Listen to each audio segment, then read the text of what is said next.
Donc pour le prochain spécimen, au premier caractère, on a soit absence de mâchoire ou bien présence de mâchoire articulée. Ici, on voit qu'il y a des mâchoires articulées. Ça nous mène au numéro 2. Au numéro 2, on a soit 5 paires d'ouvertures branchiales en forme de fente sur les côtés ou bien une seule ouverture branchiale de chaque côté. On a bien une seule ouverture branchiale de chaque côté. Ça nous mène au numéro 4. Donc on a soit l'opercule est un repli cutané ou bien opercule typiquement osseux. On a ici un opercule qui est osseux. Donc ça nous mène à la superclasse des ostéicties, les poissons osseux, donc à la page 2. À la page 2, si on commence au poisson osseux, le premier caractère, on a soit pédoncule caudal hétérocerque ou bien pédoncule caudal non hétérocerque, habituellement homocerque. Alors ici, si on regarde le pédoncule caudal où s'insère la nageoire caudale, on voit que ça se termine de manière arrondie, puis que si on coupait au milieu, ce serait symétrique de chaque côté, homocerque. Donc, numéro 4, on descend en bas au numéro 4, absence de nageoire pelvienne ou bien présence de nageoire pelvienne. Alors, si on regarde les nageoires du poisson, ici on a les pectorales, juste derrière, on a les deux nageoires pelviennes. Donc, ça nous mène au numéro 5.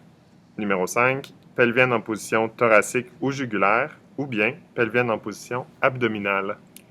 Donc ici, les pelviennes sont assez près de la tête. Elles ne dépassent pas les pectorales, mais elles sont quand même très près de la tête, donc elles sont en position thoracique. Donc, numéro 6.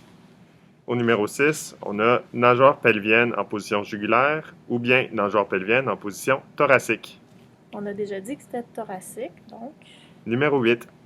Donc, numéro 8, première dorsale réduite à des épines libres, pelvienne formée de 1 à 2 épines, ou bien dorsale ne présentant pas les caractères ci-dessus.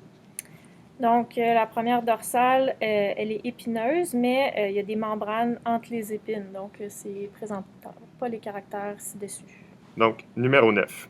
Au numéro 9, écaille absente sur certaines parties du corps, ou bien écaille présente sur tout le corps.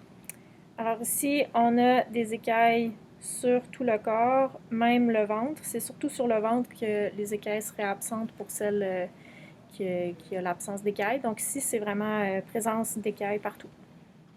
Donc, numéro 10. Au numéro 10, un ou deux rayons épineux en avant de la nageoire anale, ou bien au moins 3 rayons épineux en avant de la nageoire anale. Alors la nageoire anale, c'est celle-là ici. Ici, on a, si on ouvre la nageoire, on a un premier rayon épineux et un deuxième rayon épineux. Je ne sais pas si on réussit à bien voir. Donc, un premier rayon épineux et un deuxième rayon épineux. Parce qu'après, c'est des rayons qui sont mous. Donc, numéro 11. Au numéro 11, deuxième rayon épineux de l'anale nettement plus gros que le premier, ligne latérale présente jusqu'au bout de la caudale, ou bien deuxième rayon épineux de l'anale de même grosseur que le premier, ligne latérale ne s'étend pas sur la caudale. Donc, ici, on a les deux rayons épineux de la nageoire anale qui sont de la même longueur. Si je les retrouve. Les deux premiers sont de la même longueur.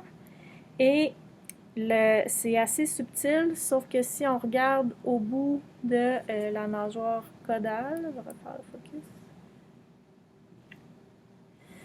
En fait, au bout du pédoncule caudal, pardon, on voit que le dernier petit bout, la ligne latérale, on la perd. Donc, elle ne se rend pas jusqu'à la nageoire caudale.